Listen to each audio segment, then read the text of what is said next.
Hey guys, welcome back to the Lawrenceville Bicentennial podcast, a podcast where we talk to the people that know Lawrenceville best. As always, I'm your host, Nate McGill from Gwinnett Magazine. Today on the show, we're celebrating Father's Day, so it's a really fun show. We've got Barry Mock back on the show. He's the assistant city manager of Lawrenceville, along with his father, Judge Mock. We're going to talk about the similarities between being a good judge and a good dad. It's going to be a really fun show with a lot of history wrapped around the city of Lawrenceville and Judge Mock's almost 50-year tenure as a judge in Gwinnett County. You don't want to miss this show. Let's jump right in. Hey guys, welcome back to the Lawrenceville Bicentennial podcast, the podcast where we talk to the people that know the city best. And now Barry Mock is back on the show. We're talking about Father's Day, and he has brought his father, Judge Mock. Can you introduce your father? Sure, I'd love to. Yeah, this is Judge Mock, Robert Mock. He grew up in Atlanta. He has been a judge here for over 44 years. 44 years. He's currently retired and serving as a senior judge in Gwinnett County. Oh, wow. Okay, that's amazing. Why don't you tell us a little bit about that career? How did you get into the law? It's a long story. Long story. All right. Well, let's buckle up, folks. I don't know how much time you want to spend on it, but make a long story short, I was not a good student when I was younger.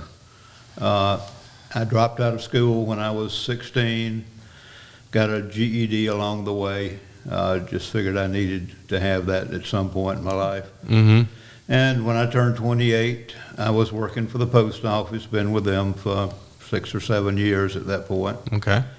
And as a letter carrier, went to work every morning, 5:30, 6 o'clock, depending on the day of the week. And I decided I didn't want to do that the rest of my life. So I started back to school at night. I went to DeKalb Community College, and I took every remedial course they had based on, what I'd done earlier in my life.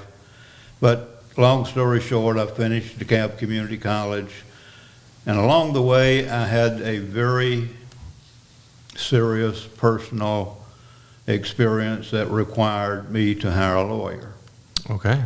And during that proceeding, I decided what I wanted to do for a living. When I started back to DeKalb, I thought I wanted to teach. Mm. I really enjoyed being around kids and interacting with kids. And I thought I wanted to be a teacher, but that changed my life. I decided from what I saw during that proceeding that was the career I wanted to have. Wow. Yeah. So started a law school in 1973 once I finished up my undergraduate stuff. And night school, still working at the post office, typical day, get up at 4 o'clock, 4:30, work at the post office until 1:30, go home, read, study, take a shower, and go to school at night. We went to law school 2 nights a week. And, it was 4 hours each night, 3 hours each night. And, but it's what I wanted to do. I was loving it, and I really enjoyed it. Yeah, you were determined. I was determined. And, Barry hadn't come along until 72. I did have an older son named Wayne, so it was a lot of, split duties. I had to be a daddy, I had to be a student, I had to be a letter carrier. And finally, in 1976, I graduated from law school. I'd already passed the bar when I graduated from law school. I took the bar exam in January and graduated in June of 76. Graduated magna cum laude. That'll give you an idea of how serious I was about about practicing law. Yeah, I'd say you went a long way from those remedial classes there. Yeah, but it was great. It was fun. You loved it. You had a passion for it. I did. Yeah, I really did. Opened an office in downtown Lawrenceville in 1977, sharing an office space with one of the guys that I rode to school with. I met these 2 guys. I knew them. I knew one of them. He was my banker at Trust Company, the old Trust Company. Mm-hmm.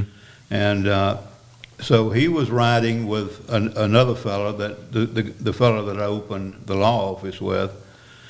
And so he and I shared office space. In 1977, I quit the post office, and my only source of income for my family was practicing law.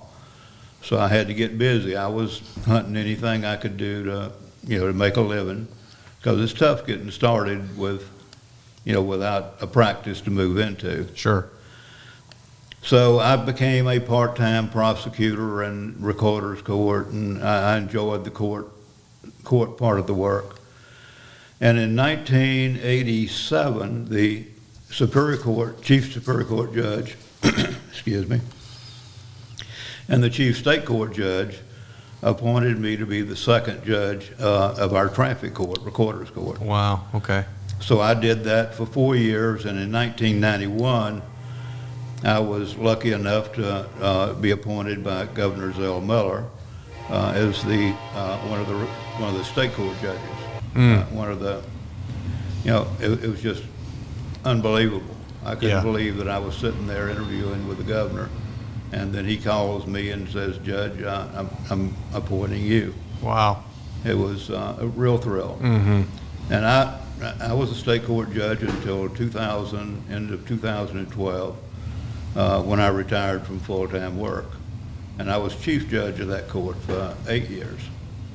And I've been a senior judge now since 2013, and I've got 2 weeks of trial work coming up next week and the following week. So I'm still busy, still working, still having a good time. I enjoy it. Still loving it. Yeah, still Yeah, love you it. can't do something that long without really having a passion for it and loving it. And right now it's more like 48 years instead of 44 years. 48 instead of 40. Yeah, well, so you're coming up on 50 years, and you've seen things change a whole lot around Gwinnett County, and I want to talk to you about that. But before we do that, I want to hop back over to Barry. Barry, you also have a really public-facing job, and I understand that a lot of influence probably came from your father and watching him as you were growing up and things that he was doing. Maybe talk a little bit about, for folks who don't know, why don't you explain what you do for the city, and then maybe your father's impact on that. Okay, yeah, sure. So as an assistant city manager, I'm over community and economic development. I'm also the executive director of the Downtown Development Authority. And so through those two positions, I'm able to work and help with some of the redevelopment that's going on in downtown Lawrenceville. But one of the things my dad taught me was how important the community was and how important relationships are within that community. And so working there in Lawrenceville, there's a lot of familiar people, familiar places. Mm-hmm. It's very enjoyable to be able to work there in a place where you grew up and see that city somewhat change and evolve and grow. And watching my dad, he mentioned the judge that he did, but he was also a member of the Kiwanis Club for several years. So yeah. I watched him give back to the community in that way as well. Sure. And so I like to think that he had some influence on me in that. I'm currently a member of the Rotary Club of Gwinnett, and then also give back through the local church and through the school that my kids attend. Right, yeah.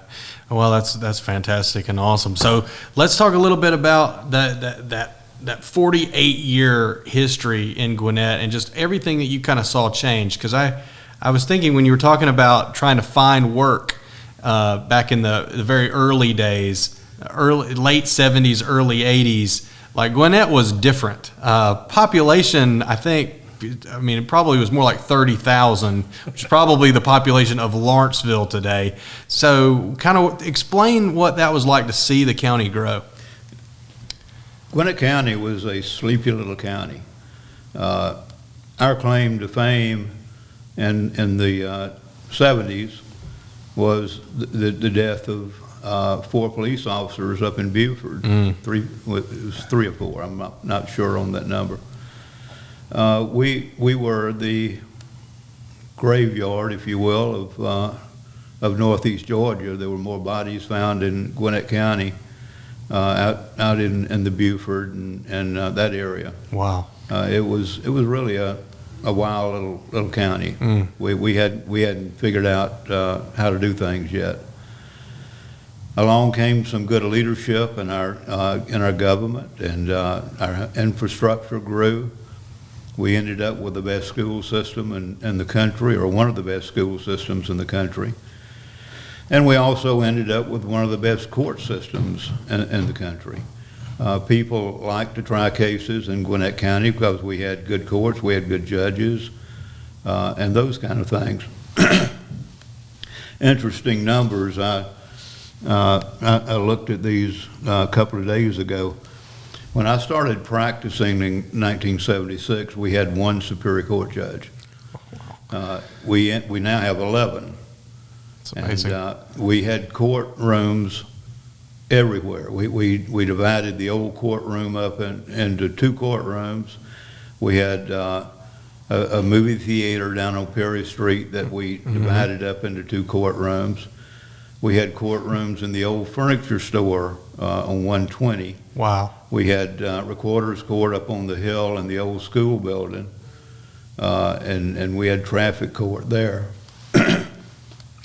And then we finally, in I think it was 87, built the new courthouse. Right. Supposed to be the courthouse of the future is all we'd ever need, and we outgrew that pretty quick. Wow. And so we had a new annex that just opened in the last few years. A lot of the Superior Court moved to that building. State Court stayed in the old building, and we're still short on courtrooms to this date. Wow. In 1976, we had a part-time state court judge. We didn't have a full-time state court. We now have 7 state court judges. We had a part-time juvenile court judge in 1976, and we now have 3 full-time juvenile court judges. Wow. We have 3 full-time traffic court judges, and when I started in 1976, we had a part-time traffic court judge. So that's the growth that has been closest to me since I've been intimately involved in the judicial system, mainly and primarily with all these years. Man, it's crazy to think back on those early days of Lawrenceville and the county seat and what it meant to be a county seat, and cases being tried both in the courthouse and all around the square. I'm not sure. I would love to find out more history about the theater that is there, and to think that by that time were they playing movies still, or were they not playing movies when you guys were trying cases in that building? No, the county bought that building. The county bought it and developed it into 2 courtrooms. Oh, okay, fascinating. 2 superior courts were in 2 divisions were in that building. That's fantastic. It's a church now, and That's right. I kind of talked with Chuck a little bit about that. His mom was remembering some of the things about that building, and That's right. I was like, man, we should turn that thing back into a theater, and that'd be fun. We were walking jurors all over town. All over town. The bailiffs were just guiding them to one building and then another. We had lines out the old schoolhouse of people going to traffic court. Came down Perry Street almost to 120. I'm guessing that's what Larry Flint was doing down there that day he got shot. That's right. That's I was wild. heading down there for lunch when I heard the shots. Oh my I gosh. heard the sirens when the sirens started coming down. Man, that's some different kind of days in Lawrenceville. Barry, what was it like for you growing up in the city? Maybe talk a little bit about that as a teenager, what that was like, and also, what it was like to have your father as a judge in those days. And then I'll ask you if he was guilty or innocent in a minute. Well, I do like to joke with my dad and tell him, tell other people when I was younger, he was not just the judge, he was the jury as well. Oh, yeah. Because he decided what the sentence was going to be whenever I was guilty of That's doing right. the things that I did. He was strict on myself and my brother, but I appreciate that. It helped us stay out of trouble. It helped us become who we are today. But I have a couple funny stories too, small stories really. One, he mentioned he was in recorder's court first, which is a lot of traffic cases and then some juvenile related cases.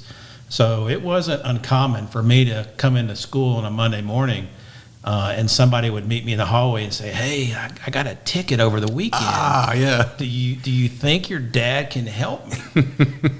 And I would quickly tell him, "Hey, the best thing you can do is pretend like you don't know me, because if he thinks you and I are friends, he's probably going to be even more strict on you in the courtroom, because he's going to try to teach you a lesson." That's right. Yeah. Right. And that was always kind of funny to have those conversations. But the other one I remember is I was coming through Lawrenceville one evening, and I may have been driving too fast. I got pulled over by the Lawrenceville Police Department. Interestingly enough, I work right around the corner from where this happened. And as I'm sitting there and he's looking at my driver's license, he says, "Are you Judge Mock's son?" I wasn't real sure how to answer that. Right.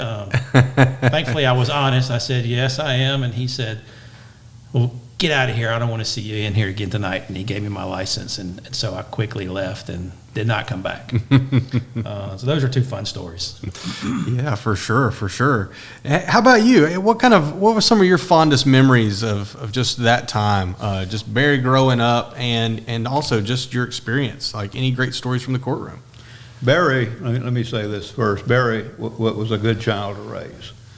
He was a good kid. He usually minded you, but he was a good kid to raise.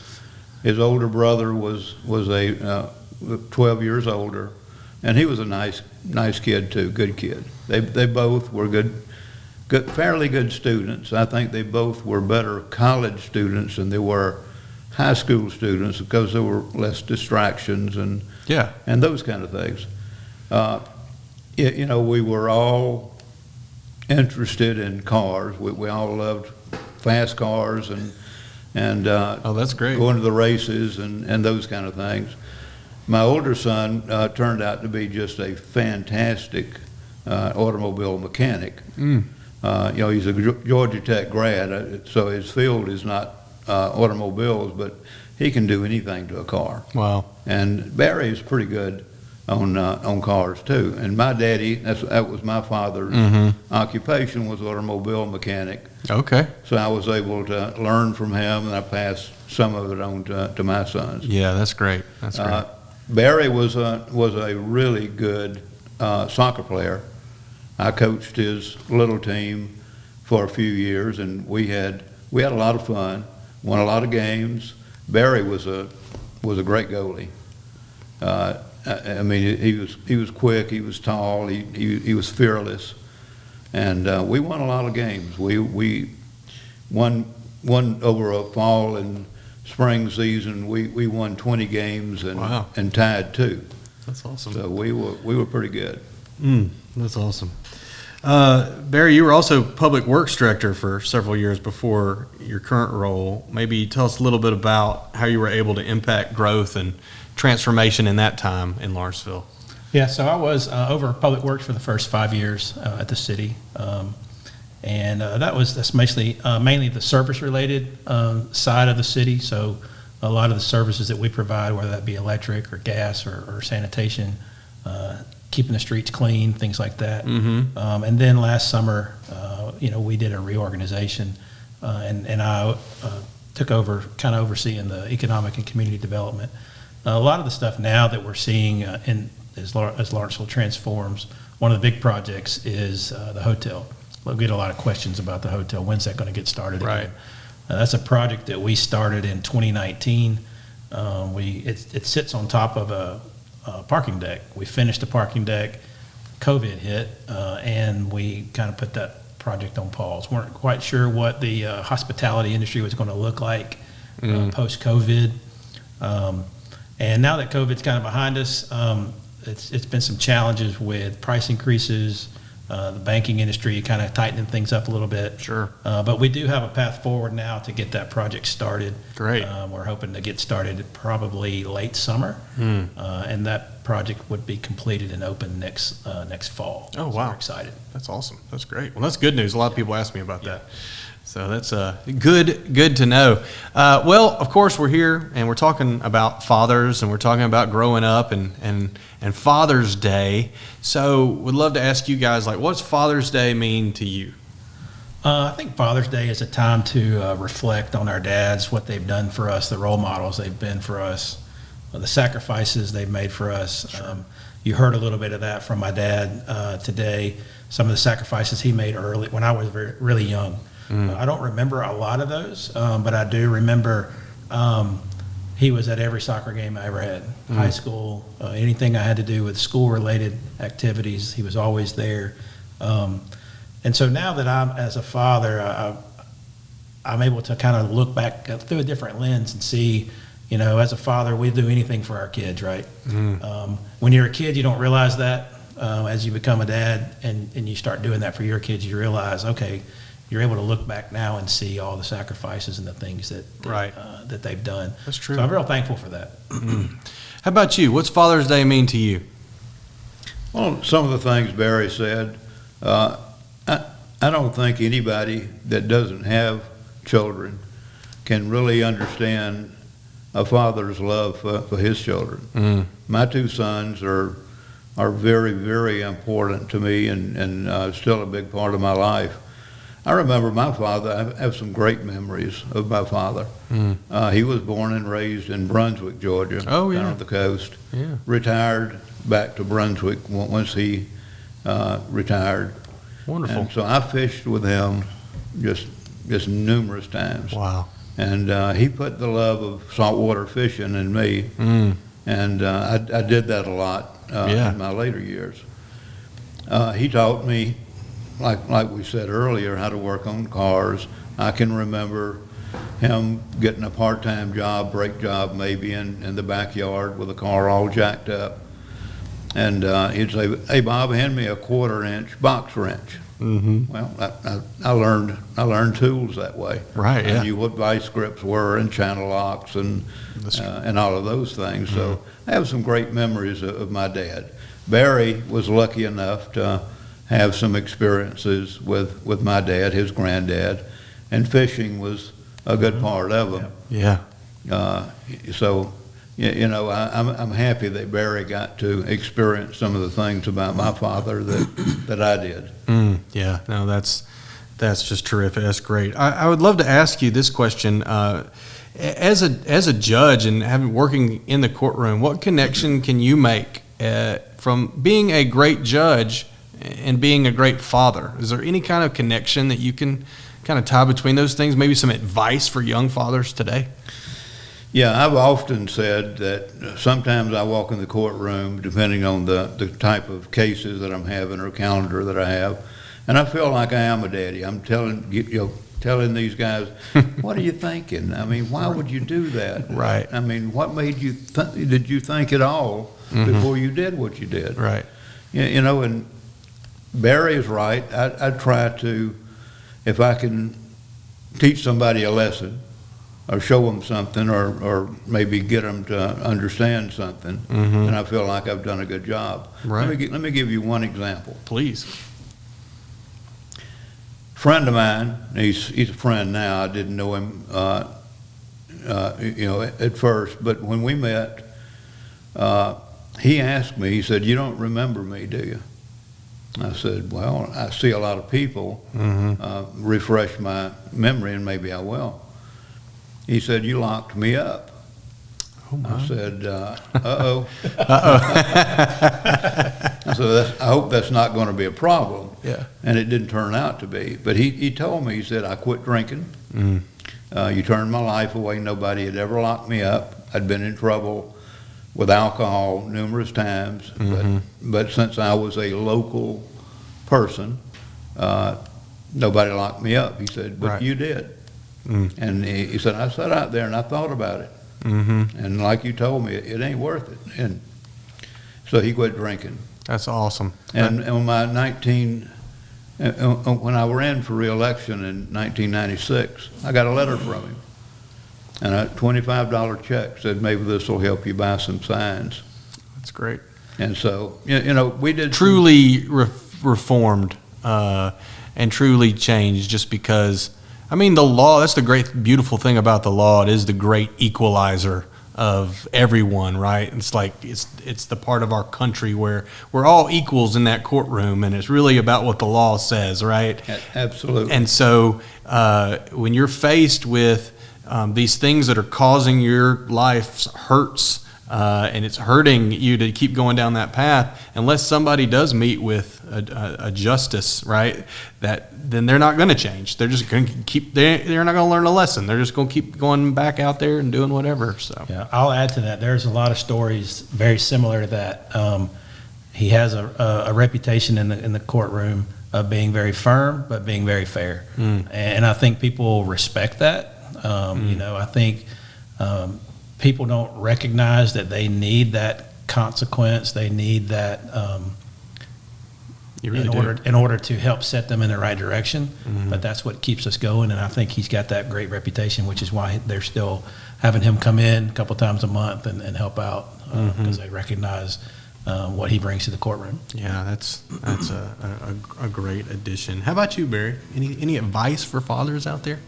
I think when I think about some of the examples that my dad gave me, it's being there, your presence. He mentioned when we were younger, he worked during the day. He was at school at night, but he always made the opportunity to be there. So being present, that's not something that money can buy, that gifts can buy, things like that. It is true. And being firm, but being fair. And I would hope that if my kids were here and you asked them, I think they would say the same thing. Wonderful.